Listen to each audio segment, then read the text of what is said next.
buang-buang waktu. Lebih baik Anda bertanya saja ke saya. Jangan Anda membawa statement. Makanya Anda dengarkan. Sekarang kan begini. Upah dosa adalah maut. Kan begitu. Jadi ketika seseorang ya yang beramal tetapi harus mati konyol karena tsunami, saya kan bertanya, di mana letak keadilan Tuhan? Bang, Itu yang bilang saya upah tanyakan. dosa adalah maut itu siapa, Bang? Ya, orang berdosa pasti mati. Paulus. Yang bilang itu, ya, ini kenapa saya bilang minta standarisasi data kalau diskusi sama saya. Ini ngawur.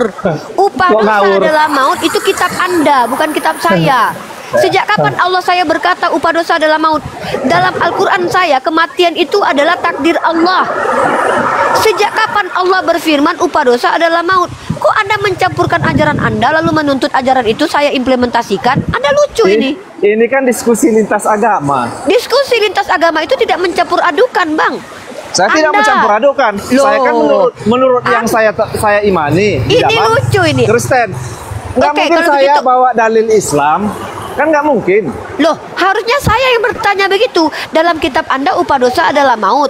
Orang yang Ya. mencuri permen di Alfamart dengan orang yang membunuh ribuan manusia sama hukumannya maut. Bayangkan ya. Karena saya menganggap Jangan lari, mereka. Bang. Jangan lari. Saya nggak lari. Saya tanya, ketika di iman Anda upah dosa adalah maut, Ya. maka Yesus itu mati. Berarti dia berdosa. Tidak, dia tidak berdosa. Loh, hanya dia upah satu-satunya dosa tidak berdosa. adalah maut. Berarti Iya. nggak konsisten.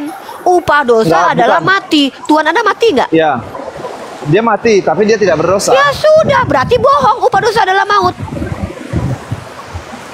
Karena saya mengatakan ini. Bang, mending Saya abang banyak menganggap- diam. Mending abang banyak bertanya loh daripada abang gawur Enggak. gabrul. Upah Enggak dosa loh. adalah maut. Kenapa orang beramal soleh mati? Justru saya yang harus bertanya. Di kitab kalian upah dosa adalah maut. Kenapa Henok dan Elia nggak mati? Dia nggak berdosa berarti. Anda bilang Yesus Justru tidak pernah gini berdosa. Uni. Karena di Arab di Aceh, saya akui mereka itu orang yang beriman ya. Dari Orang mana yang Anda tahu? beramal. Tunggu. Dari mana Anda tahu kalau orang Aceh itu beriman semua? Tidak semuanya, Bang. Karena Bentar, saya bentar. Lagi-lagi Bentar. ini orang Sebentar. ngawur. Dari mana Sebentar. Anda tahu orang Aceh semua beriman? baik, karena saya berjualan sampai ke Aceh. Saya tanya, Ya. apakah iman seseorang bisa dilihat oleh indrawi manusia? Baik, sebentar ya. Waduh, ini ngawur ini. Kenapa sumpah. saya Saya berani buang mengatakan waktu, itu? Ustaz. Teman-teman yang Enggak. 2000, saya buang waktu, teman-teman. Abang ini Ya. bicara, saya tanya sekali lagi konfirmasi, Bang. Dari mana Anda menentukan seseorang beriman atau tidak beriman? Apa alat yang Anda gunakan untuk menentukan orang beriman dan tidak beriman? Baik ya, oke. Saya ini berjualan sampai ke daerah Aceh ya. Jadi setiap daerah yang saya masuki, setiap di waktu jam sholat, satupun manusia di sana kecuali ada darurat, itu tidak ada yang berkeliaran. Sholat atau tidak saya tidak tahu. Tapi Dari mereka mana di Anda sana, tahu kalau mereka sholat? sholat atau tidaknya saya tidak tahu. Tetapi dari segi cara mereka tertib gitu ya, di jam waktu sholat mereka tidak berkeliaran, tidak keluar Anda rumah. kenapa berubah jadi Tuhan ini? Anda Bukan. adalah manusia yang mampu melihat iman seseorang. Parameternya bukan seperti Jadi- itu, Bang. jadi Tapi gunanya itu juga seperti Sudah, macam sudah, apa sudah. gitu. Banyak Udah bandar gini aja. narkoba di situ. Abang nanya, nggak usah Ustaz Arif, itu jangan sampai ke sana. Kita lagi nggak bahas perilaku.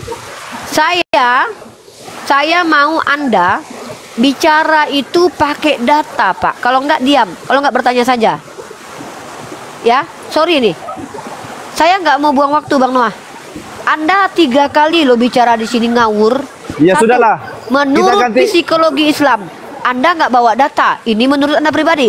Kedua, Anda mengatakan orang Aceh pasti beriman. Emang Anda Tuhan? Tahu tidak? Terlihat baik belum tentu baik. Terlihat kurang ajar belum tentu kurang ajar. Tunjukkan kepada saya, indera manusia mana? Apa indera manusia yang mampu melihat iman seseorang? Oke, baik, udah. Kita kembali aja ke topik utama mengenai kitab suci. Udah, capek Bang, kita. saya Karena dari berbi- tadi tidak karena ada niat berbicara diskusi ini- dengan Anda. ini Saya susah dari tadi katanya. tidak mengajak Anda diskusi. Saya menyuruh Anda bertanya. Kalau diskusi itu harus berimbang. Berbicara sekarang- dua arah. Jangan ngomong dulu. Saya Oke. kasih aturan dulu di Komal ini. Dari tadi Anda ikut aturan. Dengarkan wahai saudaraku yang menonton 2,2 juta jiwa. Saya seorang mahasiswi. Waktu bagi saya adalah uang dan ilmu. Saya tidak mau menyediakan waktu saya terbuang untuk menghadapi orang dengan asumsi liarnya, karena kita akan debat kusir. Dari tadi saya sudah bilang, dari beberapa hari yang lalu, berapa bulan, berapa tahunnya lalu, saya selalu bilang, kalau saya ada di komalnya umat Islam, kalau saya membuka komal, standarisasi diskusi dengan saya itu pakai data. Kalau kalian membawa statement tanpa data, diamlah. Kalau Oke, kalian baik. tidak mengerti apa-apa, bertanyalah. Baik.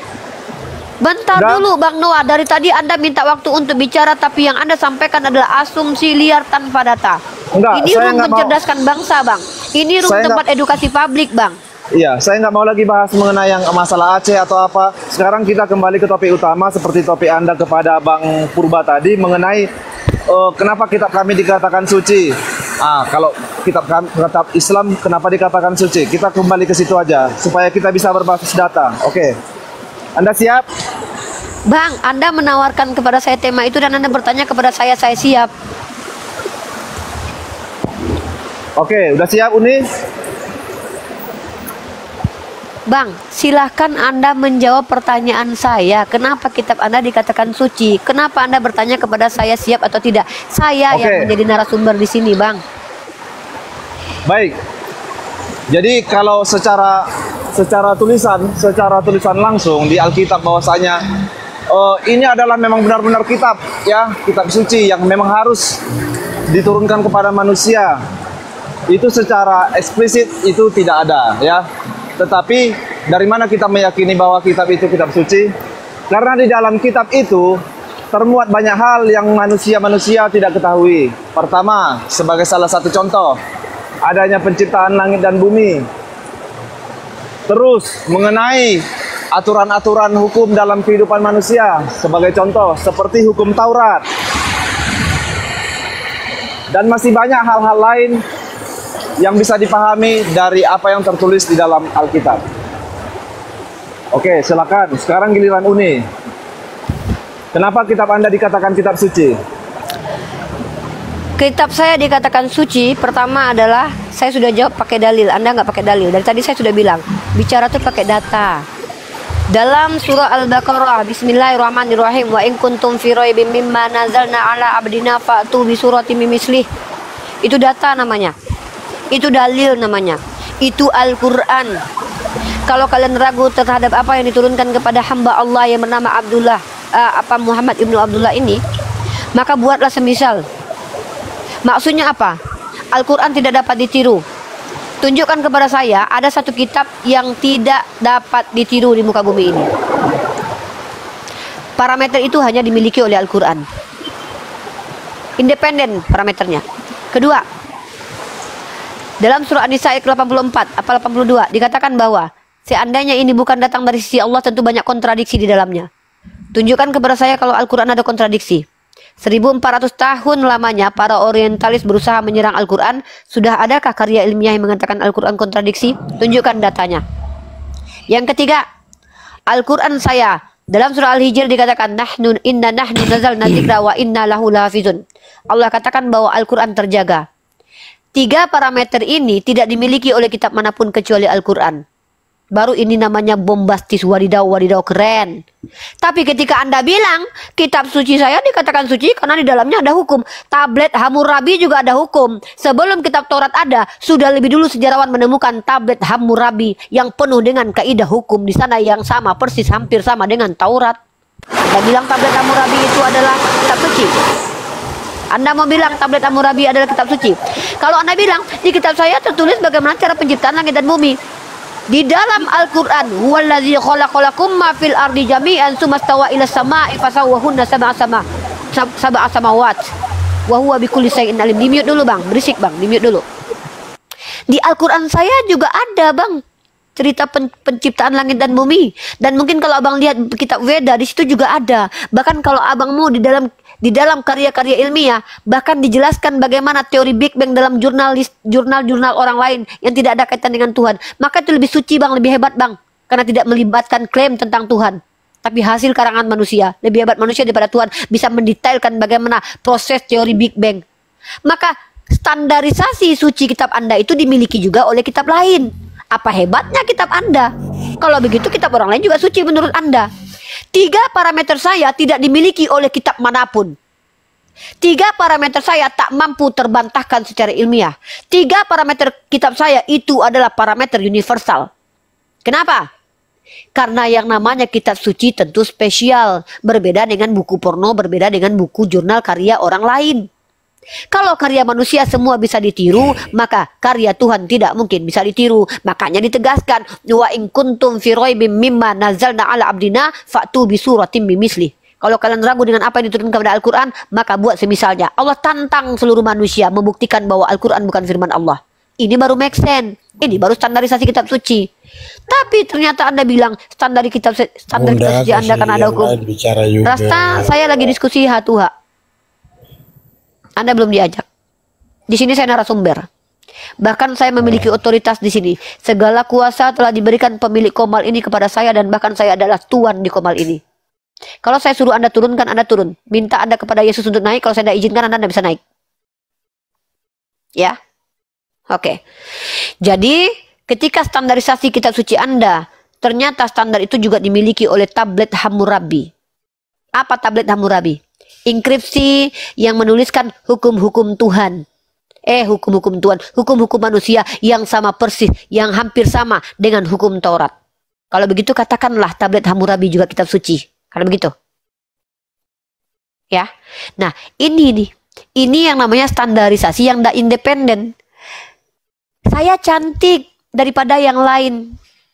Apa hebatnya kau? Hidung saya mancung, tapi kau ngomong di Arab, di mana hidung orang semua mancung. Ya sudah, kalau begitu kau katakan semua cantik, bukan kau satu-satunya yang cantik. Kalau saya mengatakan hanya Al-Quranlah satu-satunya kitab suci, karena hanya Al-Quranlah yang satu-satunya memiliki parameter yang saya sebutkan. Coba sebutkan satu kitab selain Al-Quran yang tidak ada kontradiksi. Baik, oke.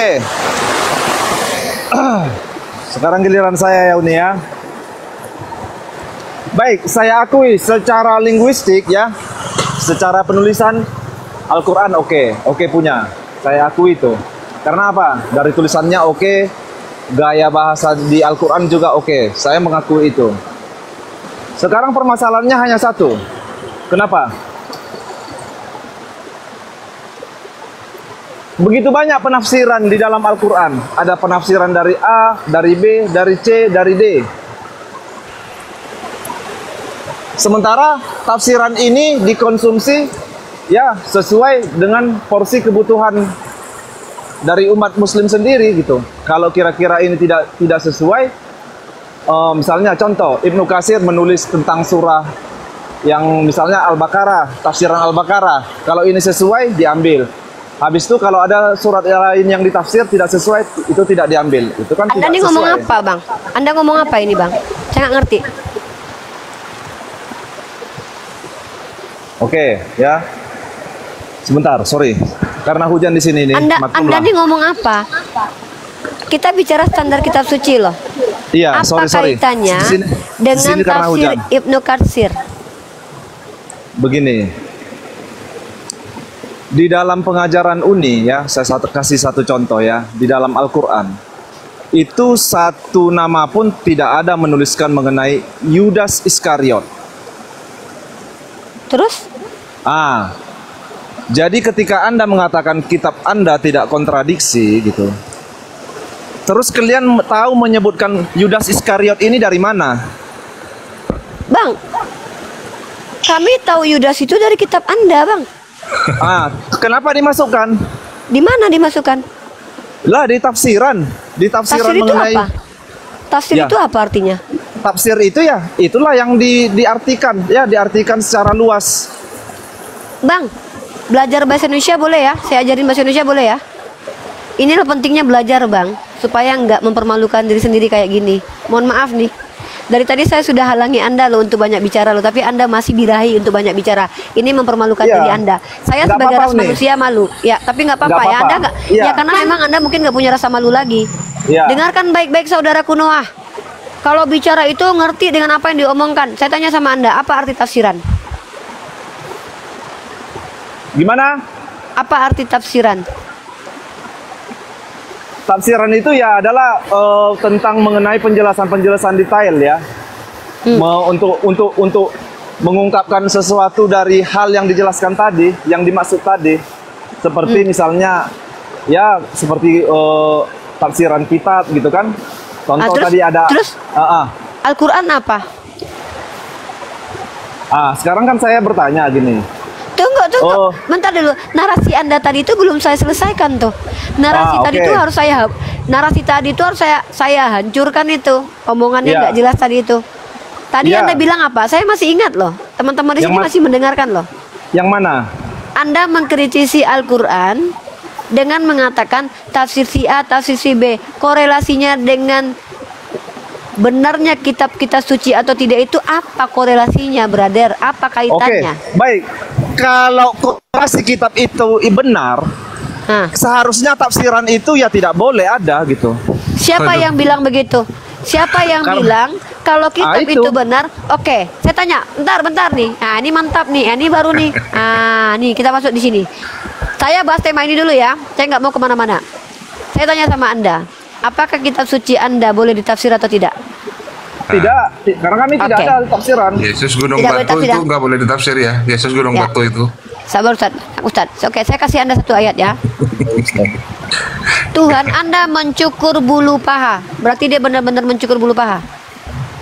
Ya mungkin lah. Saya tidak mau menafsir. Berarti betul Tuhan Anda mencukur bulu paha sambil minjam pisau. Ya mungkin aja. Oke, saya akan bacakan teman-teman ya. Yesaya pasal 7 nomor 20.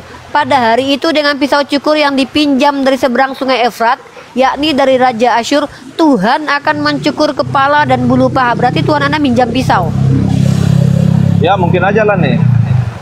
Kok pakai mungkin? Nggak yakin? Karena kami tidak berani menafsir. Anda kan tidak menafsir, berarti Anda percaya. Kalau Anda mengatakan satu ayat saja, baca dari ayat yang lain dulu. Saya lagi nggak nanya Anda. Sudah tidak apa-apa, bro. Saya lagi gantian, bro. Gantian nanti ada kesempatan juga. Dengar teman-teman. Dengar, perhatikan teman-teman. Kawan kita Noah membuat sebuah statement parameter untuk kitab suci. Menurut dia, kitab suci itu tidak boleh ditafsir. Maka dengan begitu, si Noah mempercayai Tuhan yang ngambil bini orang, Tuhan yang mencukur bulu paha dengan pisau yang dipinjam, dan Tuhan yang kawin nanti di surga. Dalam kitab Wahyu, Tuhan nanti kawin. Nggak boleh ditafsir teman-teman. Maka ini maknanya harfiah. Ya, berarti Anda percaya Tuhan Anda nanti kawin dengan Anda ya? Kami nggak tafsir, tapi kami nggak niru gitu. Loh, saya tanya, dalam kitab Anda, Tuhan Anda nanti bakalan kawin dengan jemaat. Berarti Anda percaya menerima secara harfiah Tuhan Anda akan mentus bola Anda ya Pak? Ya udah nggak apa-apa. Oh, bukan nggak apa-apa. Iya atau tidak? Konsisten dengan konsekuensi. Yo, Masya Allah. Sekarang apa yang tertulis ya itulah dia. Ya, berarti Tuhan meminjam pisau cukur teman-teman itu betul-betul. Tuhan Anda miskin banget minjam-minjam, nggak bisa bikin sendiri pisau. Dah, oke. Tunggu dulu, tunggu dulu. Berarti nggak Tuhan Anda itu, berarti Tuhan Anda nggak bisa menciptakan. Ini harus pinjam. Cepat emosi, ngawur. Bukan emosi, ini apa sih Rasta ini? Saya nggak emosi kok. Bukan emosi loh. Loh, kok Anda yang ngatur cara saya bicara? Emang Anda siapa saya? Suami saya. Anda ngatur-ngatur cara bicara saya. Saya sama si Noah kok ngobrol? Ya biar aja. Iya, karena Bang Noah masih belum selesai. Belum selesai. Nanti abang belum selesai. Teman-teman Kristen nunggu dulu, nunggu antrian. Nunggu dulu. Nanti memberikan kesempatan buat teman-teman Kristen, silakan. Sabar dulu, Bang Rasta ya. Saya langsung nih, saya bernarasi. Teman-teman, inilah perbedaan kita dengan umat Kristen.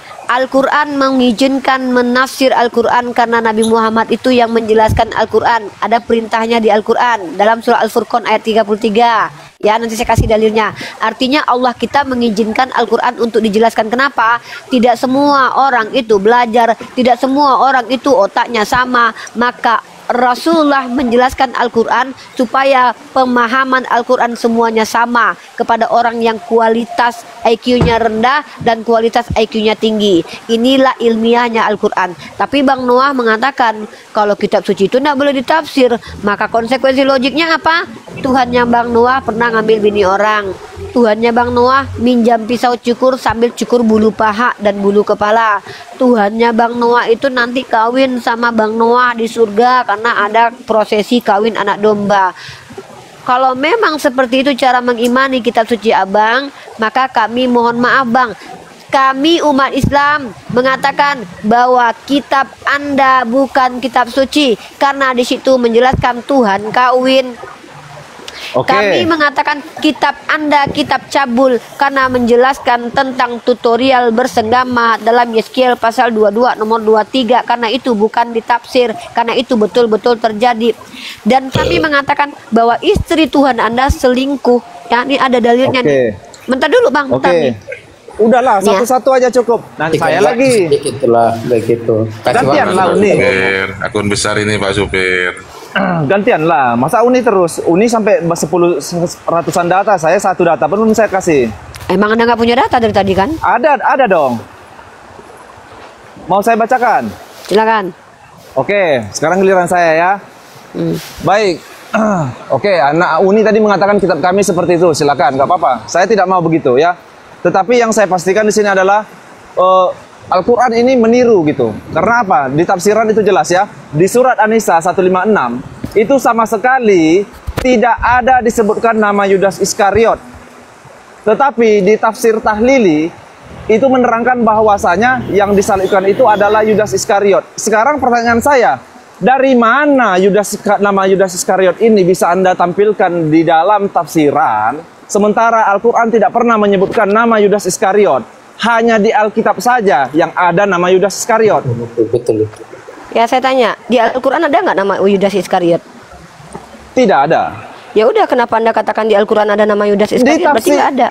Di tafsirannya kok ada. Ditafsir kan, bukan Al-Quran kan? Terus kenapa diimani? Ya tafsir bukan Al-Quran. Ya kok diimani gitu loh. Yang mengimani siapa? Yang mengimani Al-Quran siapa? Jadi ini nggak diimani. Kami mengimani Al-Quran. Loh, Tafsirannya nggak tafsir dimani. itu adalah penjelasan yang boleh ditolak, boleh diterima. Loh, ini Itu tafsir- tafsir dari Kementerian Agama Republik Indonesia. Betul. Itu tafsir. Mufasirnya siapa? Yuk. Itu Ya, tafsir. Kementerian Agama Republik Mufasir. Indonesia. Iya, itu tafsir. Itu tafsir. Ya kan? Ya. Di Al-Quran tidak tertulis. Yang salah tafsir atau Al-Quran? Ngarang Ya, aja. berarti yang ngarang siapa ini yang ngarang? Loh, nggak tahu lah saya, Anda cari lah sendiri. Harusnya Nggak bisa, diperbaiki. Itu karang-karangan aja itu. Ya udah, Harusnya kalau tafsir ya diperbaiki. udah. Kalau Anda katakan tafsiran adalah karangan, apa kaitannya dengan Al-Quran? Harusnya itu diperbaiki. Loh, Karena itu sudah kok bertolak diper- belakang nih. Teman-teman, perhatikan. Karena gini, Perhatikan teman-teman. Dia tafsiran- bilang dia mengkritisi sebentar. Al-Quran tapi membawa tafsiran. Anda ini ngerti nggak tafsiran dengan Al-Quran itu berbeda? Saya katakan Anda sekali lagi. mengkritisi Al-Quran. Itu Ini percaya artinya tafsiran, dah percaya apa sih Quran. Rasta ini nih? Kau Gantian, kayaknya Rasta gantian, memang gantian. gak ada adab loh. Betul yang Gantian, disalibkan. gantian. Saya tanya sama Noah Pasaribu dulu. Al-Quran dan Baik, tafsiran apa? sama tidak? Baik ya. Al-Quran dan tafsiran, saya tanya dulu. Iya, Al-Quran saya dan mau tafsiran jawab. sama nggak? Ah. Al-Quran dan tafsiran itu tidak sama. Ya sudah, ya. Tetapi tafsiran itu dijelaskan dari ayat Al-Quran yang tertera. Ya karena dia tafsir. Pertanyaan saya yang kamu kritisi ini apa? Loh. Tafsir atau Al-Quran? Yang saya kritisi ini di Al-Quran tidak ada menjelaskan nama Yudas Iskariot, tetapi kenapa di tafsir ada nama Yudas Iskariot? Karena itu tafsir. Coba nama Yudas Iskariot dari mana? Coba Nirifa, di pakai Al-Quran. akun baru Nirifa ya. Kalau mau naik pakai akun baru. Jadi Di tafsiran itu Al-Quran Assalamualaikum warahmatullahi wabarakatuh. Alhamdulillahirrabbilalamin. Wabihi nasta'inu ala umuri dunya waddin. Assalatu wassalamu ala asrafil anbiya'i wal mursalin wa ala alihi wasahbihi ajma'in. Amma ba'du, la haula wala quwwata illa billahil aliyyil azim. Terima kasih yang sudah menonton video debat antara Islam dan Kristen. Semoga untuk kaum-kaum yang menyembah selain Allah mendapatkan hidayah dari Allah dan kembali ke fitrahnya, yaitu ke agama Islam. Terima kasih. Wabillahi taufiq wal hidayah. Wassalamualaikum warahmatullahi wabarakatuh.